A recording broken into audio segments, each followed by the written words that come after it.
I looked at their box score for your Big 12 tournament game last year. One guy from that team that started in a game that started on this team this year. A lot different, aren't they? Yeah, they got Kendrick Williams back from Caviar was off the bench.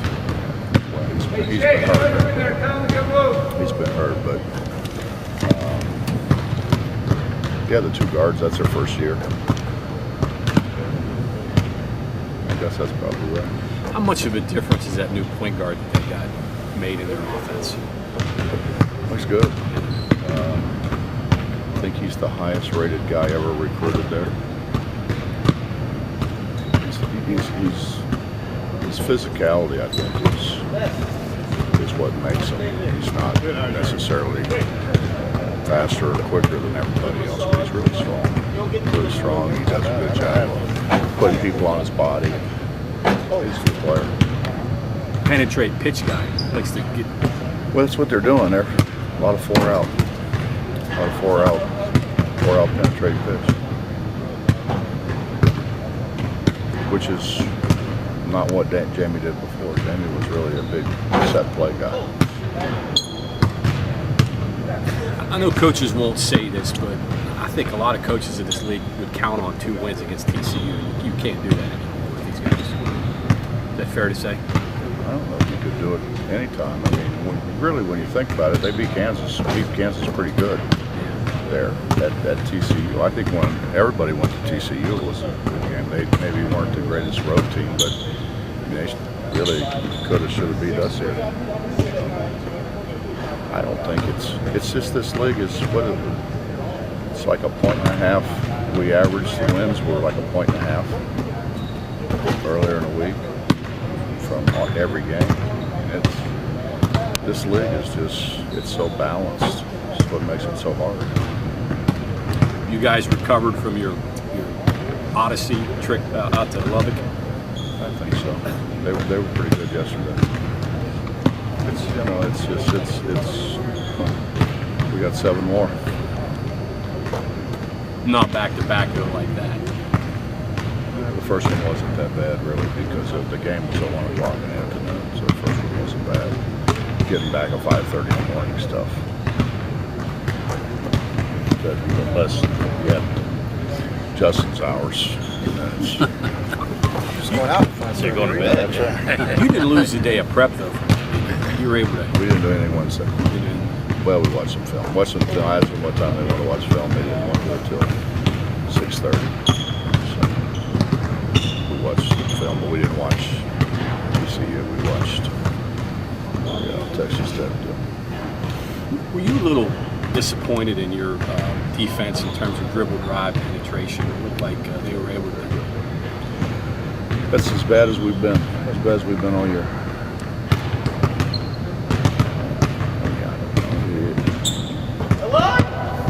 We've somehow got to get some consistency in all areas. Understand what I'm saying?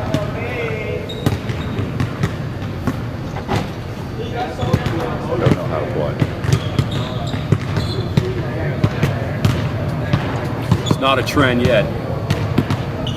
What's that?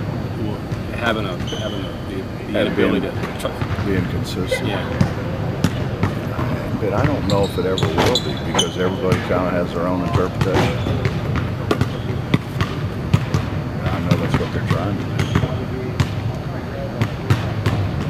Hasn't worked so far. Did they devise anything in that game that caused this? I mean, was it? They had a bunch of ball handlers, and Smith did a great job. Smith really.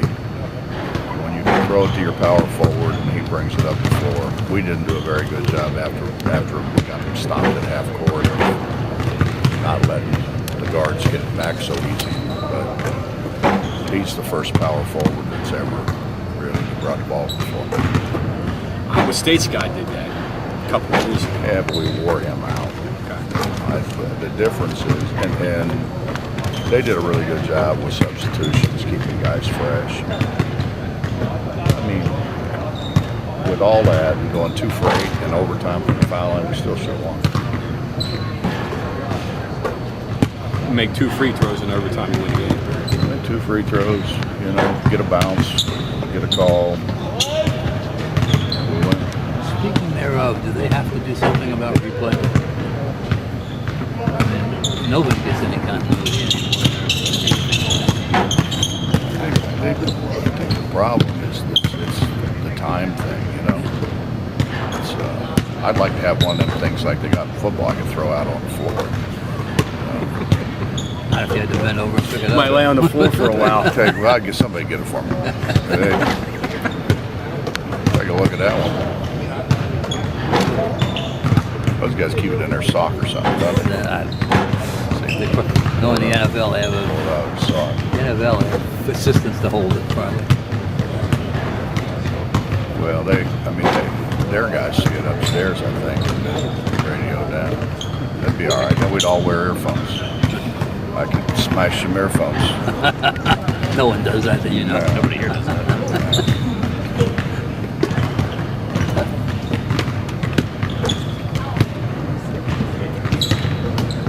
You interested to see how your team responds tomorrow? They were good yesterday. We had a really good practice yesterday.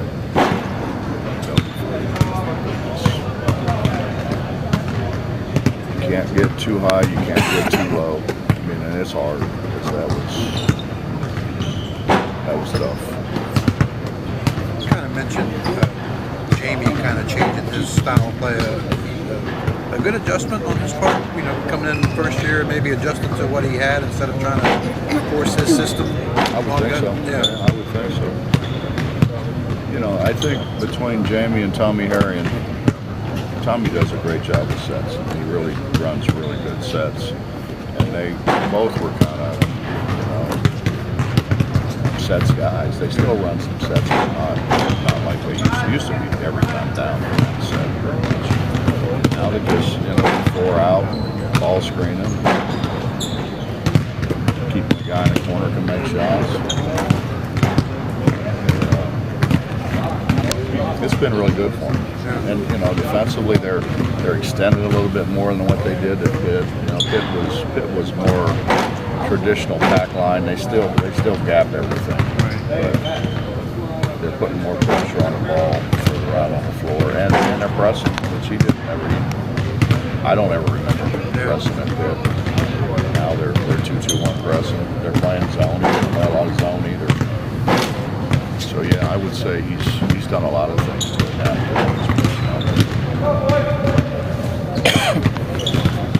to Is he a better offensive coach than maybe the reputation Pitt or Howland maybe gave him? They ran good stuff. Yeah. Really. I mean, Mike, think about it this way. Who else went into the Carrier Dome and consistently won there? I bet you if you take a look at it, they won more consistently in the Carrier Dome than anybody else in the Big East. He really did it. He did a great job. He did a great job of teaching his guys where the gaps were going to be. They've always been they're a very good rebounding team now, but they've always been a very good rebounding team. His teams have always rebounded. He actually, you know, won his share of games in this building. Mm-hmm. I mean, he doesn't seem like he gets intimidated too much. The guy's been doing it as long as he has. How are you going to get intimidated? Straight it out. I think that's like, you know, when you're 30 years old and you look down and you see, you know, Coach Knight down there, or, you know, somebody like that. You get a little bit like, Open it up. start thinking you might get out coached, you know. Curious, Wendell Barnhouse was asking some of the coaches yesterday on the call. Wendell never asked me a question, I know. and I'm really He must have upset got with off. Wendell. He I'm must really have. upset with Wendell. Well, I'll ask it for you then. Because generally Wendell's the only one that asks me questions. Well, I was listening late. He was asking some of the guys about if he thought that there was going to be another team that was going to go undefeated. I guess it's the anniversary of Indiana doing it. And Villanova just lost, and I think there's Gonzaga, there's just a few. You think that's a thing of the past, that your teams are going to be able to run the table in this game the way it's played today? Well, does that actually go undefeated? I mean, if it's undefeated and win the national championship, that's rough. Yeah. I don't think Baylor goes undefeated in this league. There you go. Just too many good teams, too many good coaches, too many tough places to play. Too many games. Conference play breeds familiarity, and then when you have a round robin, there's nothing harder. Is it harder, do you think, to go undefeated through the regular season and finish and go into the NCAA undefeated, or to go through the tournament season where because someone does it, every year. Somebody does it. I mean, I would think it'd be hard. I would think it'd be hard to go through the whole deal.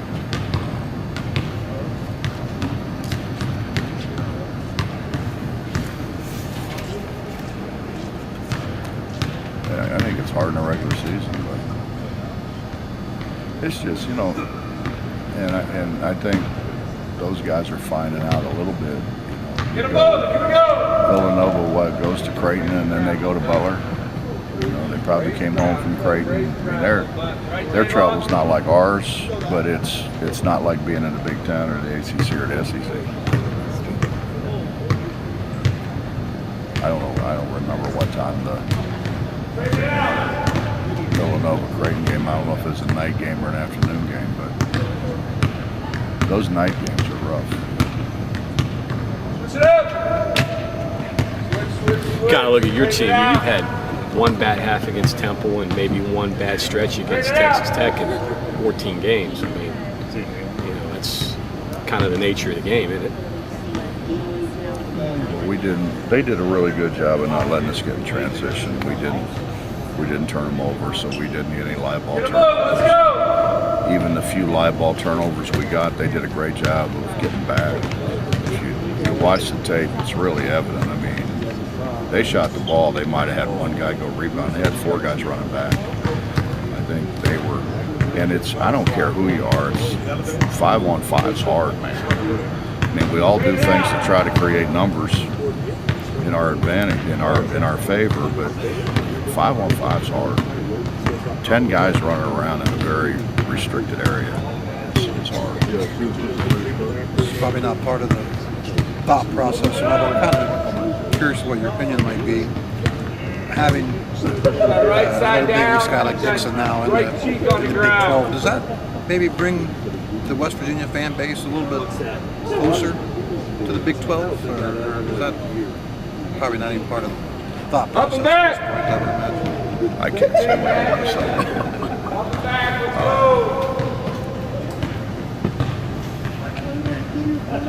We're still, I mean, the people that are in that league are the traditional Big 12 people besides us.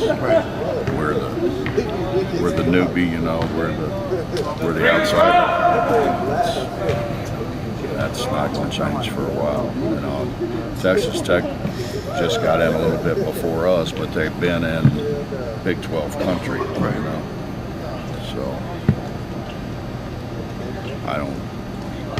honestly, I think our fans have kind of enjoyed it. I mean, if you think about, we had Kansas in here #1 in the country. I mean, could have maybe had Oklahoma in here #1 in the country. Baylor's going to come in here #1 in the country.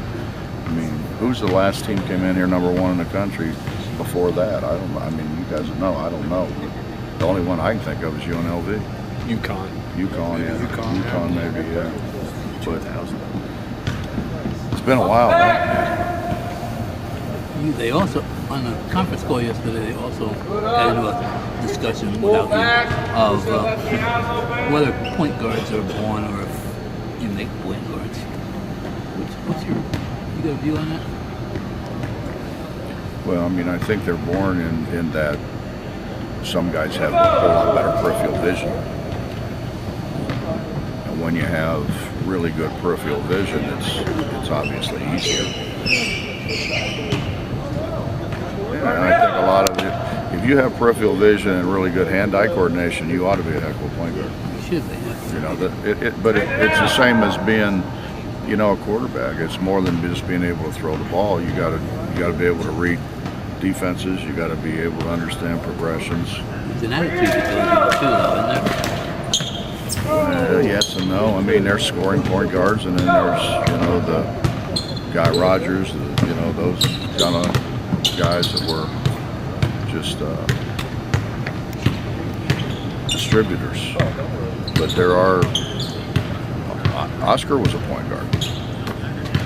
So, I mean, I think there's been a lot of great point guards that were scorers as well as distributors. But then there's guys that just distributed.